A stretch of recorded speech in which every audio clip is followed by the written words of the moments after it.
Hi అండి, welcome to Gundamma కథలు. ఇవాళ మన రెసిపీ స్ట్రీట్ సైడ్ అల్లం చట్నీ. దీనికోసం నిమ్మకాయ సైజ్ అంత చింతపండు తీసుకుని నానబెట్టుకుంటున్నాను.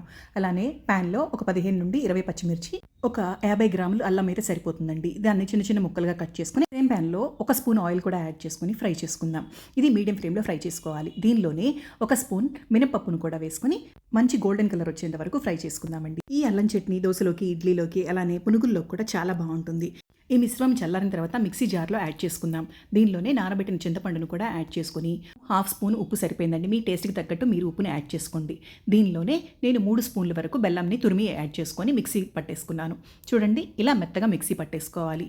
బెల్లం యాడ్ చేయడం వల్ల పచ్చడికి షైనింగ్ కూడా వస్తుందండి. దీనిలోనే మనం తాలింపు కూడా వేసేసుకుందాం. తాలింపు కోసం 2 స్పూన్లు ఆయిల్ వేసుకొని మినప్పప్పు, ఆవాలు, జీలకర్ర, పచ్చిమిర్చి, ఎండుమిరపకాయలు వీటన్నిటిని వేసి ఇలా బాగా ఫ్రై అయిన తర్వాత అల్లం పచ్చడిలో యాడ్ చేసుకోవడమే. అంతేనండి, మన టేస్టీ చట్నీ రెడీ.